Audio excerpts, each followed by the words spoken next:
Today's Father's Day in the U.S., so I wish every father out there a happy Father's Day.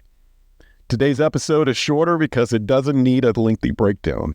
I unpack the word delight and how we can have more of it. Let's turn our frowns upside down and put our eyes on the people in front of us. And when we do that, we can truly see beauty in the unique places. We'll be right back.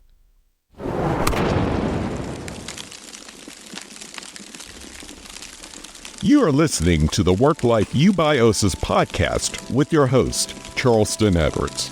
If this is your first time here, welcome. My goal is simple, to bring harmony and balance to this world, starting with the family.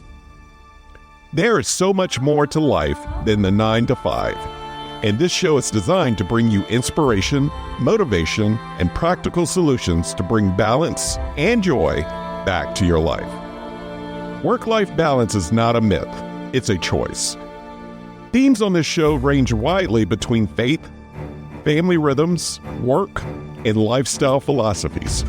You will also hear burning ladder essays submitted by our community of friends and listeners who ditched the rat race, beat burnout to pursue a more balanced and purposeful life. My hope is that this show and the stories shared will provide encouragement, motivation, and will provide some ideas that will be valuable to you on your journey to work-life freedom. So let's dive into today's episode.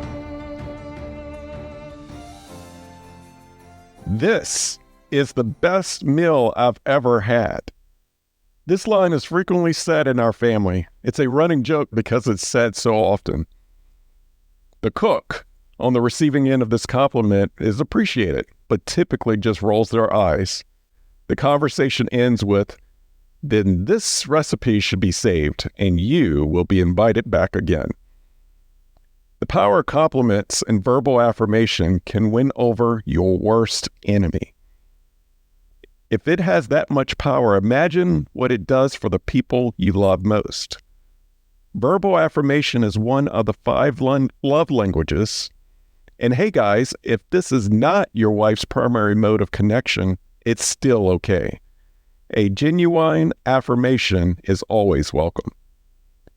The source of a compliment comes from a delighted heart. A delighted heart is not focused on a future experience or an outcome. Delight comes from the right now, the present moment.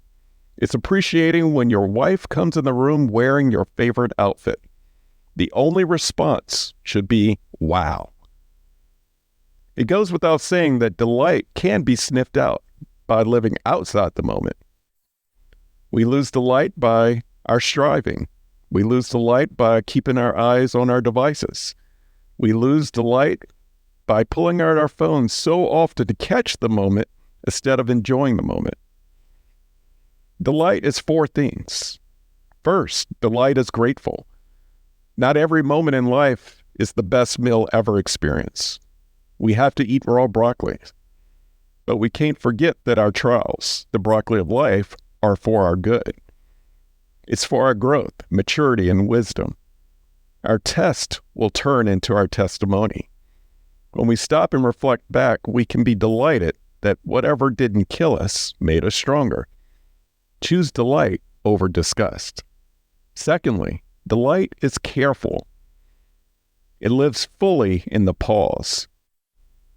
Delight stops and reflects on the beauty, the senses, and the appreciation of what is presently happening. Our kids desire this type of attention and this type of delight. They want nothing more than for us to be in the moment with them, role-playing in their games and giving affirmations to all the, "Look at this, Dad." What's our response when this happens? Thirdly, delight is thoughtful. It puts self in the back seat and puts the full focus on others. Maybe someone needs an emotional boost. Maybe someone needs encouragement. Maybe someone needs a word of wisdom. Delight shows someone that you truly care.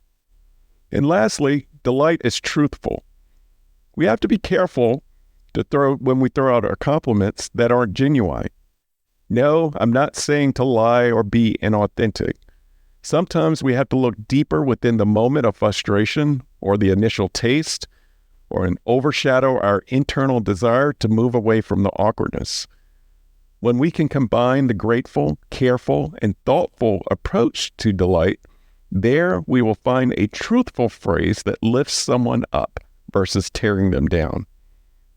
Delight, do we have it?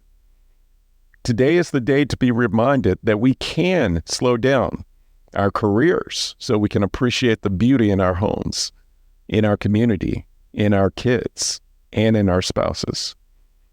So, how can we live in a state of delight more often?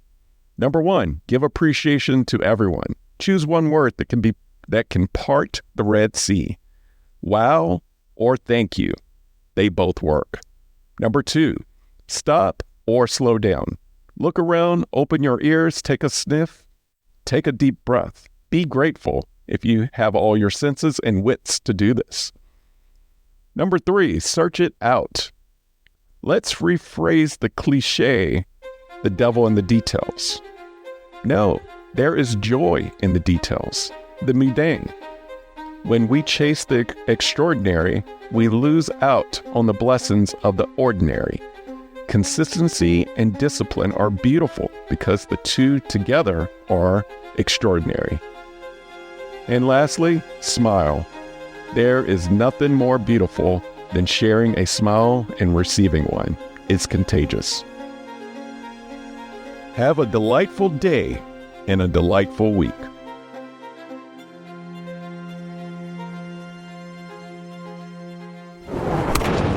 Thank you for listening to the Work Life You by OSAS podcast, part of the Work Life resources created by Own Your 5 to 9. I hope that you have found encouragement and a few ideas to strengthen your journey to purpose, freedom, and balance. Have you overcome burnout and found a new way of life? Millions around the globe are still at the risk of burnout and losing it all, and your story may be the one that sparks not only a dream, but action. Visit ownyour5to9.com for more information and to submit your story. While you're there, join the Work Life You by OSAS newsletter and receive additional resources weekly right to your inbox. If you enjoy this podcast, take time to subscribe, rate, and leave a review. Share it with a friend or a loved one. Remember, the most important organization in the world is the family. Let's do our part to strengthen it. Thank you for listening.